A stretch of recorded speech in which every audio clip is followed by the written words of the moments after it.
मी विनंती करतो पंड्याजी सावंत किंवा विजय केनवडेकर आपल्यापैकी एक ती बॅग बाहेर घेऊन यावी. मला कोणाच्या बेडरूम मध्ये जायला आवडत नाही. करा, चला मग, चला चला.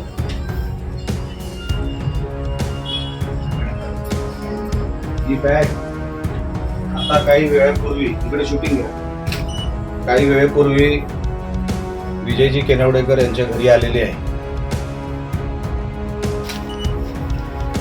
आणि विजयजी केनवडेकर कोण आणि कुठल्या पक्षाचं काम करतात हे मला काय वेगळं सांगायला नको. इकडे जर आपण बघाल इथे सन्मान्य रवी चव्हाण साहेबांचा फोटो देखील आहे. हे सन्मान्य रवींद्र चव्हाण साहेब आहेत, एवढंही आपण बघू शकाल.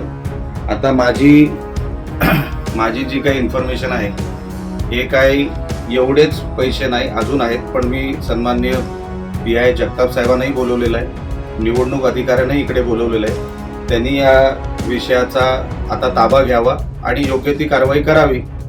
मी हेच जे काय सांगत होतो, जे कालपासून म्हणजे कालच्या त्या सन्मान्य रवींद्र चव्हाण साहेबांच्या दौऱ्यानंतर या हालचालींना वेग आला.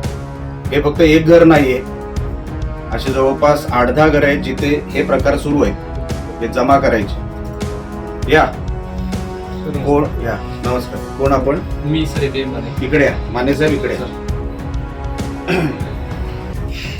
हे पैसे इकडे, हे भारतीय जनता पक्षाचे कार्यकर्ते किंवा पदाधिकारी, बरोबर आहे?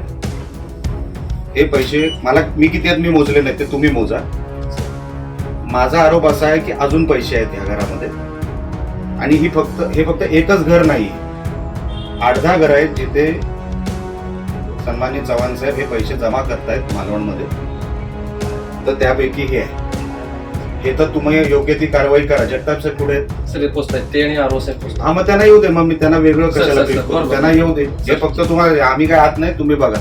अच्छा, यायच्या अगोदर ते आमचे बंड्या सावंत आहेत, त्यांनी ह्या बॅगला हात लावलेला आहे. त्यांनी इकडे काहीतरी गडबड करायचा प्रयत्न केला होता कुठेतरी, तर बॅगेला हात सन्मान्य बंड्या सावंत हे BJPचेच आहेत, त्यांनीच हात लावलेला आहे. आमचा आरोप असा आहे की ह्याच्यात अजून आहे भरपूर आणि मालवणमध्ये 8-10 घर आहे, त्याचा ताबा आपण घ्यावा.